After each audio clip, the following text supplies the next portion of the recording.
Hey, beautiful people. Hope you're doing good today. I I feel compelled to pour into you today. Um, how many know what comes around goes around? You put out good, you get back good. I hope you know that. Some of you know what it's like to put out good, get back good. Some of you know what it's like to not do that, and it comes back to you. But I feel compelled to share something with you. Um, I've been asked recently to do a workshop. I've been doing workshops for a long, long time. I love doing workshops. Ever since I was an adjunct professor at Tulsa Community College 26 years ago. Can you believe that? I mean, who would have listened to me? I guess they did, but, you know, um, I loved it. I love seeing the light bulb go on. I love seeing people being inspired. And I'm just making sure that I'm on the channels that I'm wanting to be on before I start. I was asked to do this for the Latino community, and I'm going to do it for all of you. And boy, I love the Latino community. I love people, and so I'm going to share it with all of you. Now, the reason that I was asked to do this, it was for a wonderful guy from Brazil. Okay, so I'm joining you live right now. I think that I'm finally live on all the platforms that I want to be right now, and the different cities. You know, technology always works when you don't need it to, and seldom when you do. And I see you, Sherry. Thank you for joining me. Boy, someone does not want this message to go out, but I don't care. I'm going to keep fighting to do this. Yeah, I bet. Huh. Okay. I guess I'll just have to restream live. I guess. So, we'll try it again. You saw the headlines here. Escaping the poverty mentality. And a lot of you need to hear this. For those who were born into business or doing well, your parents probably taught you this. Not everyone was taught this, what I'm about to share. And it truly changed my life, you know. Some of us are entrepreneurs by necessity. We needed to become entrepreneurs. A lot of people have success stories, and not all of it was because they just had a dream and they wanted to start a business. They needed to do something to survive. A lot of people are in survival mode right now, and I don't want you to be. Okay. All right, well. So basically, if you were to take a sheet of paper right now, okay, and this is part of the things that I present. If you were to take a sheet of paper and draw like a cross in it, okay, and on this column here, you have what they call active income. Active income, right above that section there. And then over this column, you would write passive income. Okay? Are you seeing that? In your upper left-hand corner, draw a big E. That's employee. Okay?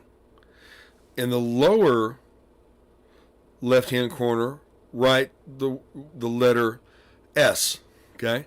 That's for self-employed. So you have employee, you have self-employed. In this quadrant, okay, of American society, you have in your upper right-hand corner the letter B for business owner. And then your lower right-hand corner, the letter I for investor, okay? Are you seeing that? So this is part of the exercises that I've been paid pretty well to share. Now this, what I'm referencing right now, is from Robert Kiyosaki's Rich Dad, Poor Dad.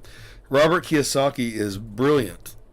And if you haven't read Rich Dad, Poor Dad, you need to read it, okay? Rich Dad, Poor Dad talks about his father, Robert Kiyosaki's father, made millions of dollars.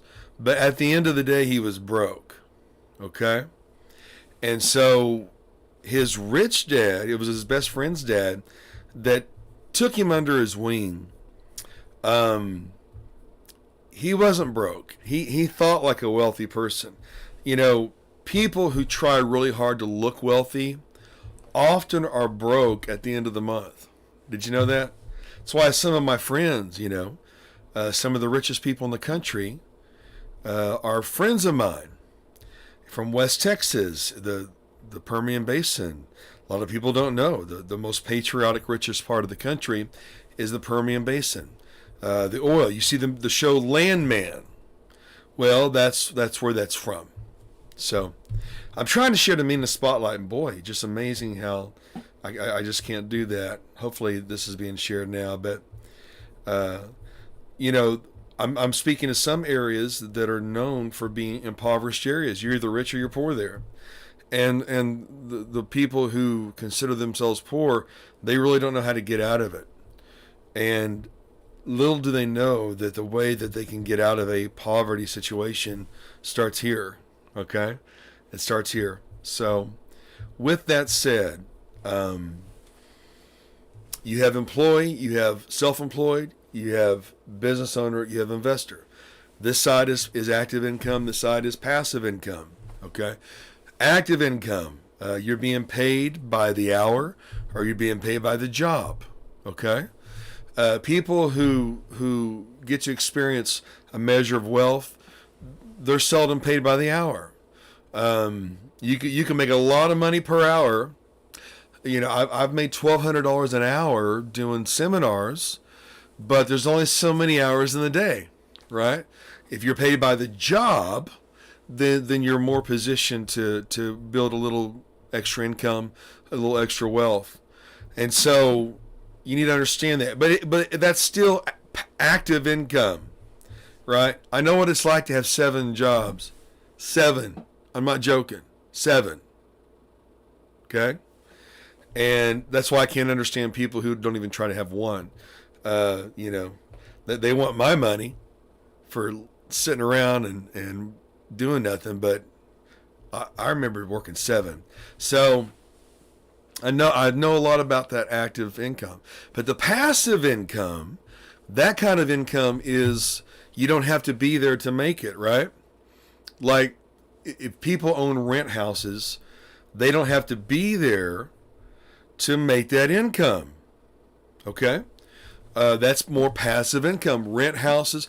And if you think about it, everything in our culture is rent, pretty much. You know, when you're paying payments on a car, you're renting the time to drive that car. If you're making payments on a house, you're renting that time to live in that house. Think about it. If you buy a magazine ad, you're renting that space. You follow me? If you're paying for internet, you're renting that bandwidth, right? And the list goes on and on. That's how the world works. And so it's important for you to know the difference between active income and passive income. There are people who they want to start a business, and because they want to start a business, they mean well, but they have an employee mentality. If you're going to be an entrepreneur, there is no clock in, clock out. Okay? So that's why often you see people that are employees, when they start a business, that it fails. Not because they're not good people or they don't have a good idea. It's because they don't have the right mentality. They don't understand. When you step into the space of a self-employed person, remember there's the E, employee, here's the S, self-employed. You don't clock in and clock out. You're always working. Now you have a measure of freedom, but you're always working. Okay. And if you don't work, you don't get paid. Right. But if you're coming from an employee mentality and you're trying to be self-employed, then it often fails because, well, you're sick, you stay home. Well, a lot of businesses that fail, they don't understand that to be an entrepreneur, you're going to have to be willing to work all the time, even when you're sick. Okay, like for me, I don't stop. I don't stop. It doesn't matter if there was COVID, the pandemic that I got I was one of the first to get it on a plane coming back from Egypt when China released that from the Chinese Wuhan coronavirus lab. We got intel, and I'm on that same flight. I got sick. I didn't stop. Still didn't stop. Okay. So this quadrant over here that I've been talking about, the employee and self-employed, that's your active income. You have to understand if you're going to start a business, you got to be willing to work it. Now, there's hope for you in that. And I encourage that. I didn't get the nickname Dream Maker by accident. I've helped launch more people than I can honestly remember. But you need to know what you're getting yourself into. So if you're going to launch into a business, one of the best ways to launch into your own business, and there's all these get-rich-quick schemes and all this, don't do that. The best way to launch into another business, number one, is pick something you enjoy. Don't pick something that you think will just make you rich overnight, okay? Those things seldom work out. Pick something you enjoy. Now, use your weekends not to escape your life, but to build a better life, okay? A lot of people use their weekends to escape their life. So many times I see sharp people, sharp young people, sharp older people, and they use their weekends to escape their lives. And so the first thing they're doing, man, is they're, they got their big 6-pack of beer, and no shame, no blame if you drink beer, but so much, that I've seen through the years, people will escape their lives on the weekend and blow all their money, then start all over again. On Monday morning. That's our culture. That's how we were raised, right? We were raised to be workers. We weren't raised necessarily to be thinkers. Now, if some of the smartest people I know are blue-collar people, but what I'm saying is, John Rockefeller, he said, I don't want a nation of thinkers. I want a nation of workers. So he designed, and he also, with his money, he took over the Board of Education, the medical board, you name it. He got away. He outlawed natural medicine, made them look like kooks, even though it was centuries old knowledge, because he wanted petroleum products in your body.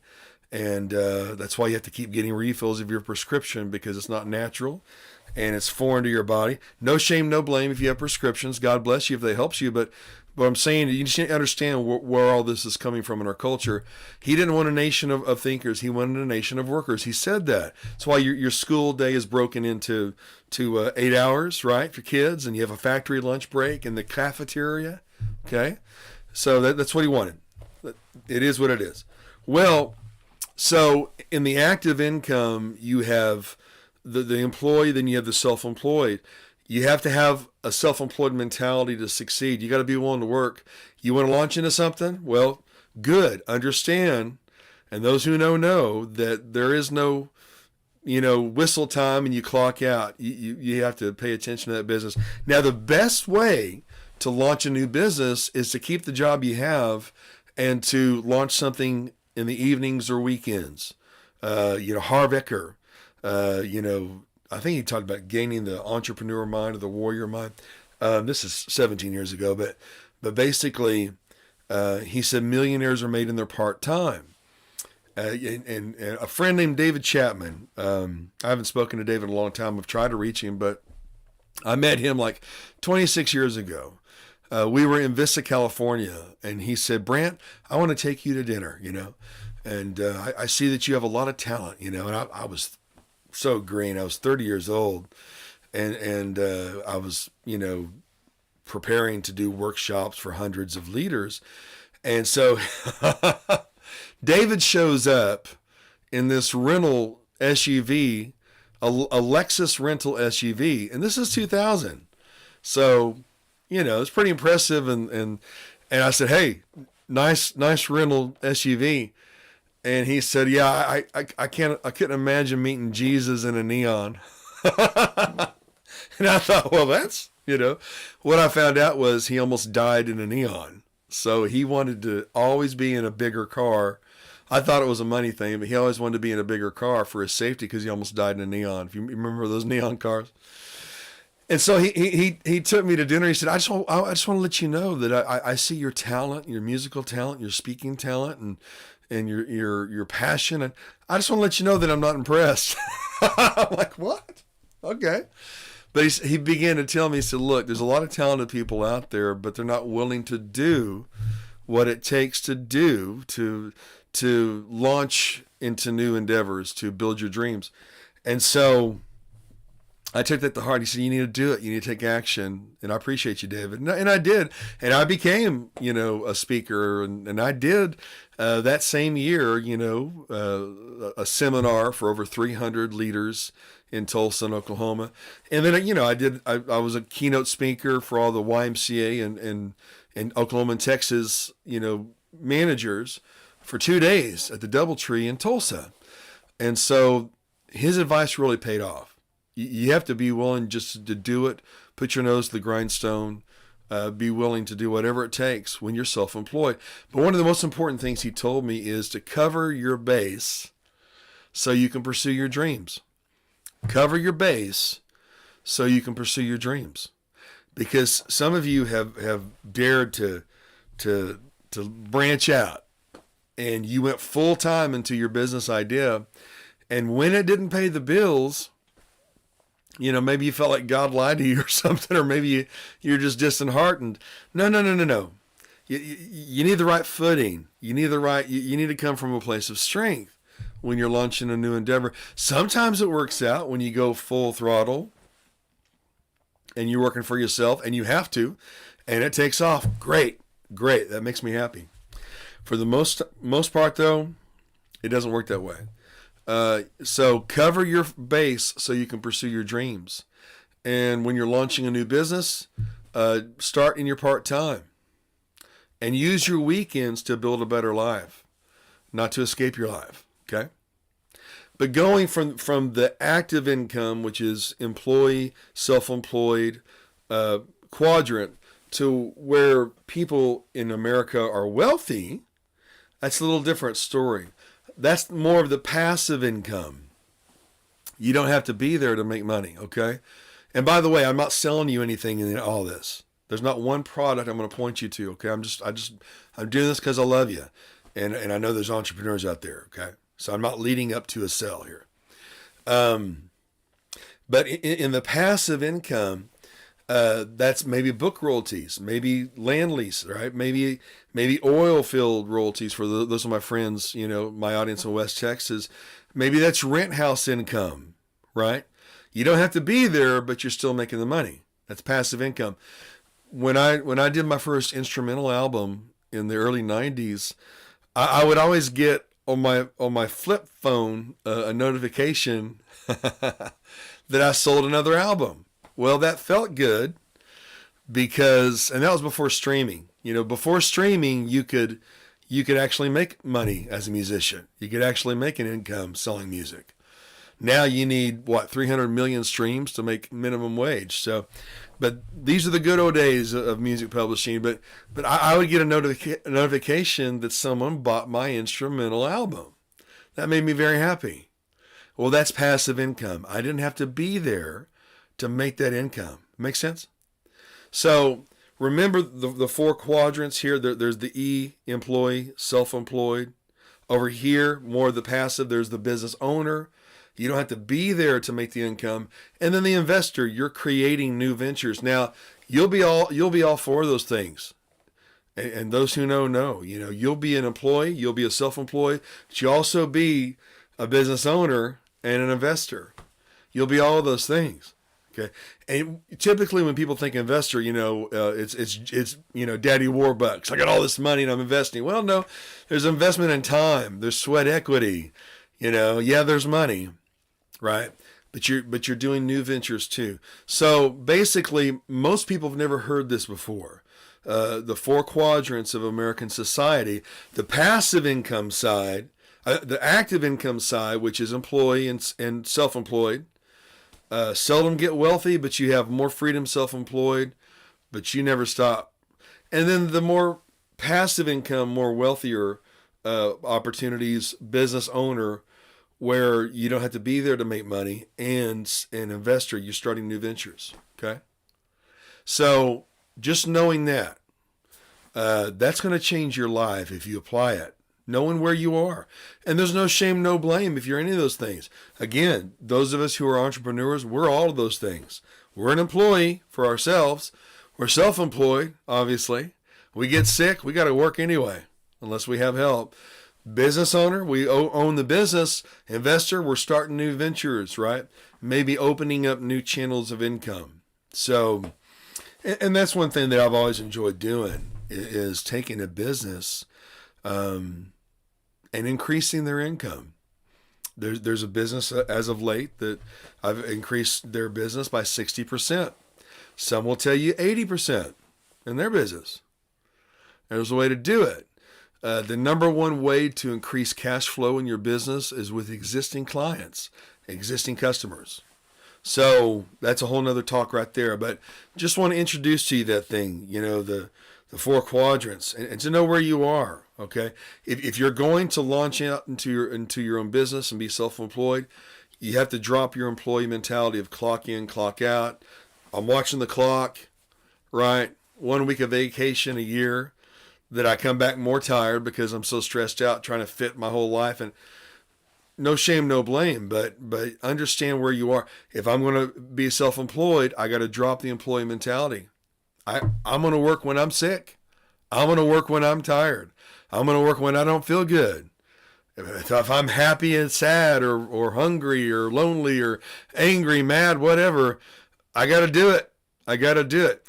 A lot of young men, and I've worked with young people, especially at-risk kids my whole life, but especially young men.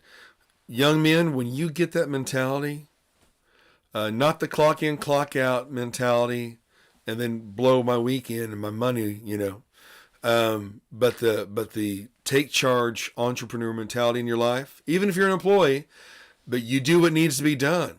You show up even when you don't feel like it, right? Your life's going to change because you're showing more of an entrepreneur spirit. So, that making sense? So, anyway, understand the employee mentality, the self-employed mentality, but moving over to the business owner, let me encourage you. There is a way that you can move to the business owner quadrant, but it starts in your mind once again, okay? And what I mean by that, like good leadership is not micromanaging. That's not good leadership. Employees cannot flourish if you're micromanaging. Did you know that? They can't.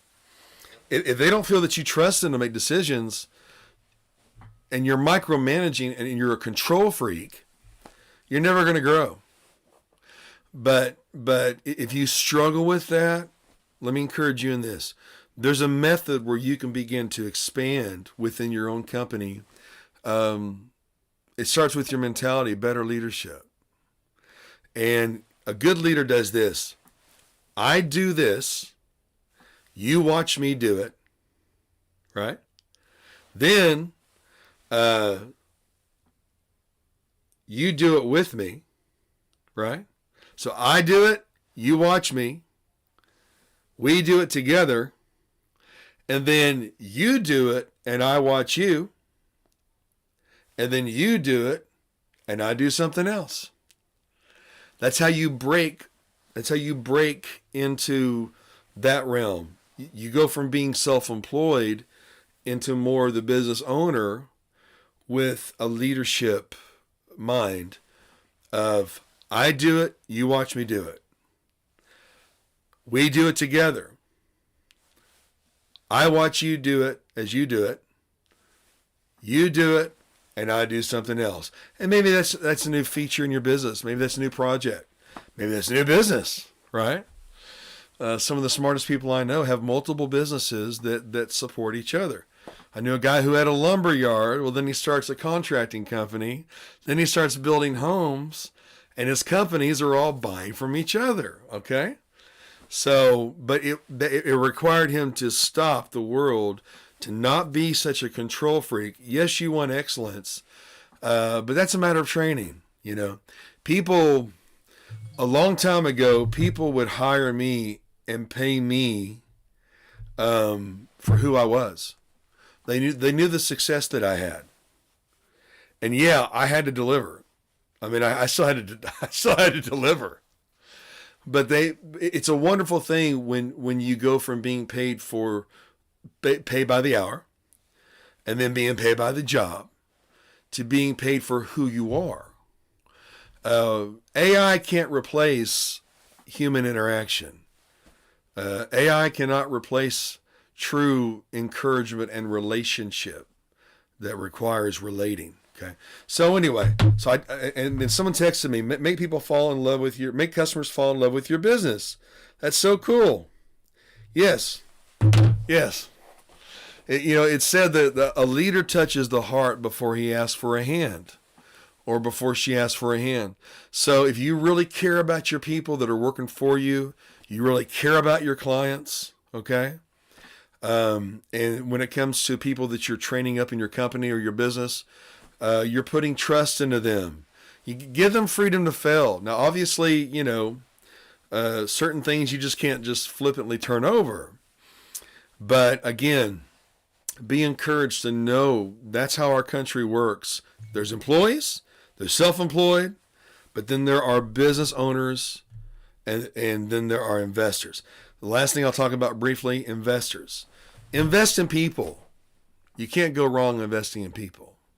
There are people I know, they'll steal my ideas. And they do. Some of you will steal other people's ideas. And that's just a part of life. At least give credit where you got it. You know what I mean? At least give credit where you got it. I mean, that's integrity. Give credit where credit is due. But you should always be moving. You should always be progressing. You should, and decide what drives you. I'll never forget. I think I was 16, and I went on a job interview, and I forgot my tie. Now I've always worked for myself, but this was a gig I wanted to look into.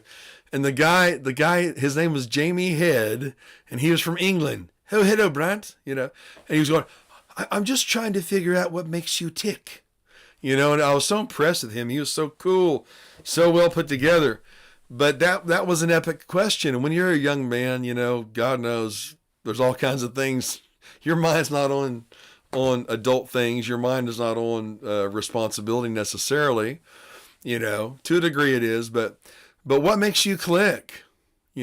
As you look at these four quadrants of American society, employee, self-employed, business owner, investor, maybe you should put pause on what makes you click. What drives you? You know what I mean?